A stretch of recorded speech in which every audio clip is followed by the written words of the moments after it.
ఇటీవల విజయవాడలోని కృష్ణా నదిపై ఉన్న ప్రకాశం బ్యారేజీకి భారీ వరద వచ్చింది. దీంతో పూర్తి స్థాయిలో గేట్లను ఎత్తిన అధికారులు ప్రవాహాన్ని సముద్రంలోకి వదిలారు.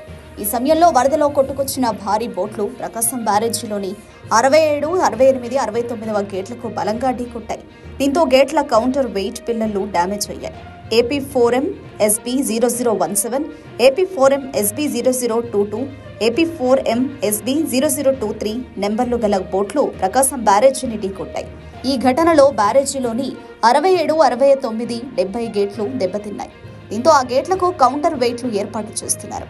ఈ బోట్లకు వైసీపీ రంగులు వేసి ఉండడం పలు అనుమానాలకు తావిస్తోంది. ప్రకాశం బ్యారేజీని కావాలనే దెబ్బతీయాలని వైసీపీ కుట్రలు చేసిందని కూటమి ప్రభుత్వం నేతలు ఆరోపిస్తున్నారు. ఏదో విధంగా ప్రభుత్వాన్ని ఇబ్బంది పెట్టాలని పక్కాగా ప్లాన్ను అమలు చేశారని ఫైర్ అయ్యారు. ఈ ఘటనపై దర్యాప్తు చేపట్టిన అధికారులు కూడా ఇదే అనుమానం వ్యక్తం చేశారు.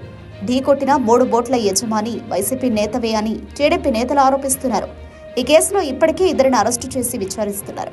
వైసీపీ మాజీ ఎంపీ నందిగం సురేష్, ఎమ్మెల్సీ తలసిల రఘురాంలకు బోట్ల యజమాని ఉషాద్రి రామ్మోహన్ సన్నిహితుడని ఆరోపించారు. బోట్లకు వైసీపీ రంగులు ఉండడం పలు అనుమానాలకు తావిస్తోందని చెప్పారు. టీడీపీ నేతలు చేస్తున్న ఆరోపణలపై తాజాగా వైసీపీ కౌంటర్ ఇచ్చింది. ఆ బోట్ల యజమాని మంత్రి నారా లోకేష్ సన్నిహితుడని వైసీపీ నాయకులు చెబుతున్నారు.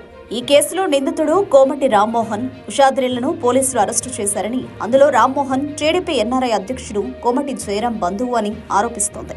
గతంలో లోకేష్ తో కలిసి ఉషాద్రి దిగిన ఫోటోలను వైసీపీ సోషల్ మీడియాలో పోస్టు చేసింది.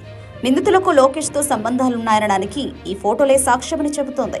వరద బాధితులంతా టీడీపీ ప్రభుత్వంపై తీవ్ర ఆగ్రహంతో ఉన్నారని, దానిని తప్పుదోవ పట్టించేందుకే టీడీపీ ప్రయత్నిస్తోందని, అందుకే వైసీపీపై నిందలు వేస్తున్నారని ఆ పార్టీ నేతలు ఆరోపిస్తున్నారు. ఈ కేసులో 2 అరెస్టు చేసిన పోలీసులు కోర్టులో హాజరుపరిచారు. మరి దీనిపై టీడీపీ నేతలు ఎలా రియాక్ట్ అవుతారో చూడాల్సి ఉంది.